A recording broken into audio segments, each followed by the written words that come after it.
Hi, cutie pies. Today we're going to talk about a way that you can better understand stories, and it's by making connections, big word, to the story. And that's just a fancy word for when you think of something that reminds you of the story. So maybe it's another book you read reminds you of a story, or something that's happened in your own life, or something that's happened in the world that reminds you of the story, and it makes you understand the story and the characters in the story better. Here's a little poster to show you what I mean. So we can connect our story to something that's happened in our own lives, so connect it to ourselves, or we can connect a book to another book we've read, like it reminds us of something we've learned from another book. Or we can understand a story better because it's reminding us of something that's going on in the world right now. So I'm going to read you a story called Scaredy Squirrel at the Beach. And it's a pretty hilarious story. And I have a bunch of connections I can make to it to show you what I mean about making connections.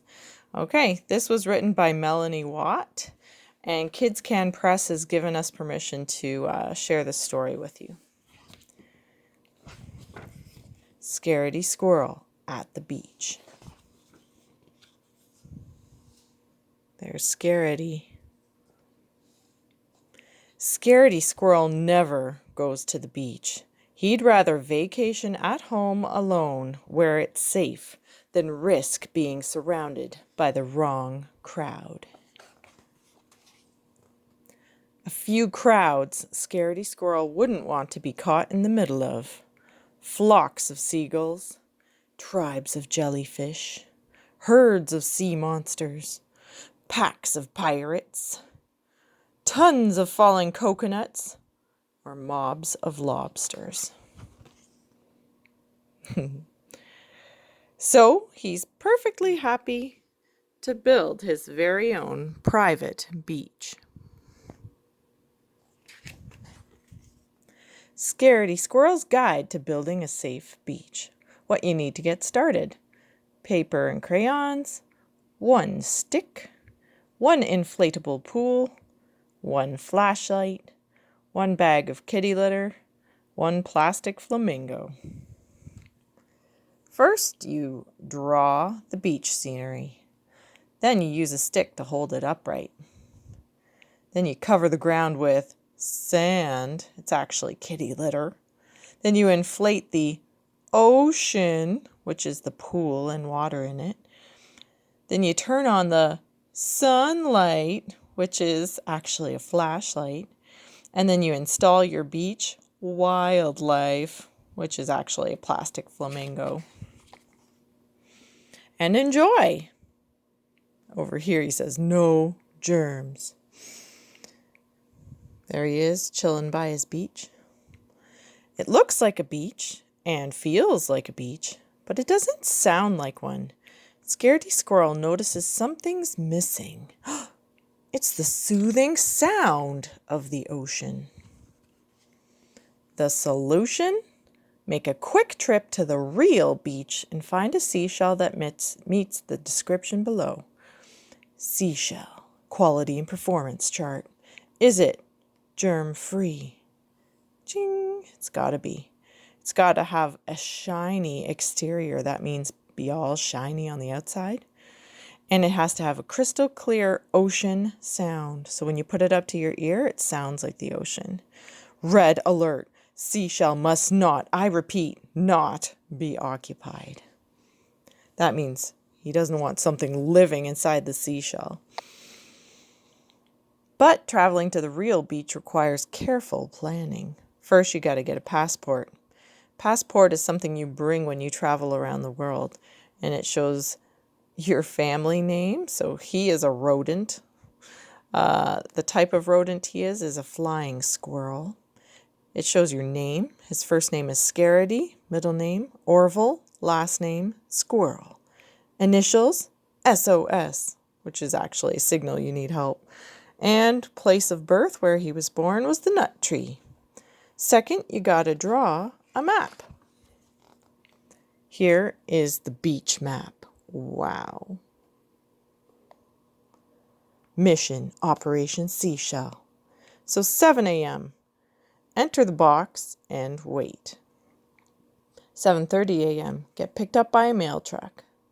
At 8:42, arrive at the beach and wait until the coast is clear. At 11:42, exit the box, get out of the box, and find the seashell. At 1:49, get back in the box and wait for pickup. At 6 p.m., get delivered back to the nut tree. That's his plan. Let's take a closer look at his map. Oh my goodness. He's got a lot of warnings on here. Caution, falling coconuts have a mind of their own. They can knock you out without warning.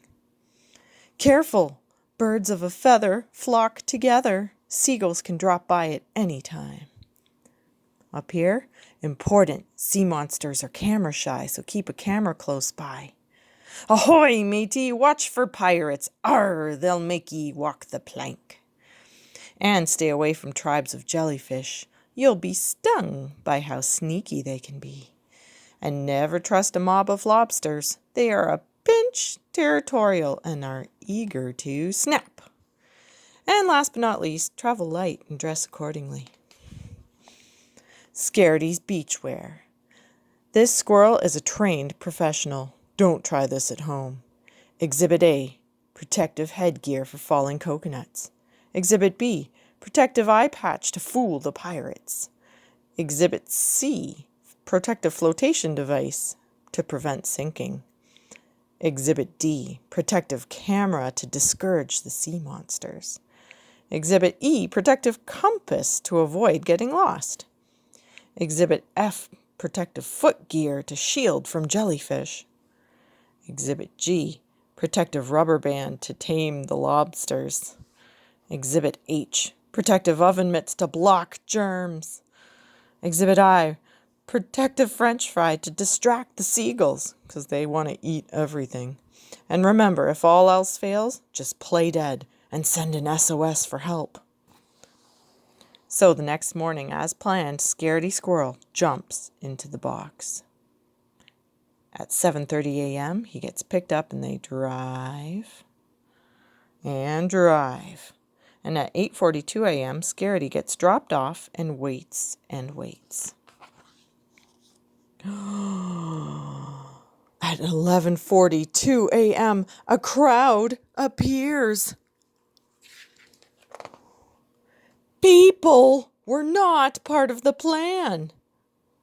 Oh boy, Scaredy Squirrel panics and plays dead. But then 30 minutes later, here he is, fine. 1 hour later, getting buried. 2 hours later, being decorated by the little girl. Finally, Scaredy Squirrel realizes that the perfect seashell is right under his nose. Surrounded by friendly people, he decides to join the crowd. Scaredy Squirrel builds sandcastles, takes pictures, floats around in the ocean, sunbathes with the others. He forgets all about the flocks of seagulls, tribes of jellyfish, herds of sea monsters, packs of pirates, tons of falling coconuts, and mobs of lobsters. He's just glad to be part of the crowd. Wow, so there he's back at his beach. Back home after a day of fun in the sun, Scaredy Squirrel's inspired to make one more important addition to his own beach. A crowd of garden gnomes. So there's his beach. P.S. As for Scaredy's next visit to the beach, it might be sooner than he thinks. And I thought at first it's because he had so much fun, but look, the seashell was occupied. Red alert. And that's the end. So this book reminds me of another book I read called Super Red Riding Hood. And in both stories, Scaredy and Super Red Riding Hood were afraid of things that they found out they didn't need to be afraid of at all. So that's a text-to-text connection.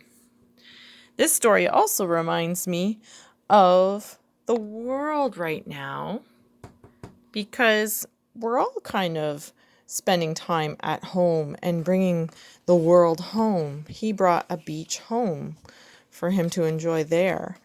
And it's kind of interesting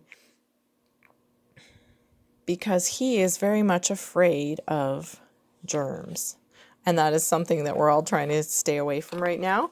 And he's also afraid of crowds, germs and crowds.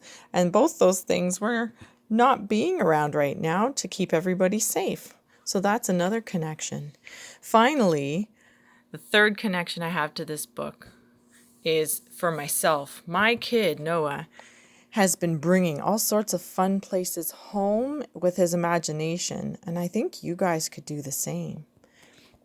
So I hope you bring someplace fun that you're missing right now home to you. Maybe it's a play place you want to pretend to build in your house using lots of pillows and balls and stuffies. Or maybe you want to make a pretend beach or picnic area or park in your house with your imagination and whatever you can find. Anyway, I hope you enjoyed this book, and I miss you all very much. Mwah. Bye.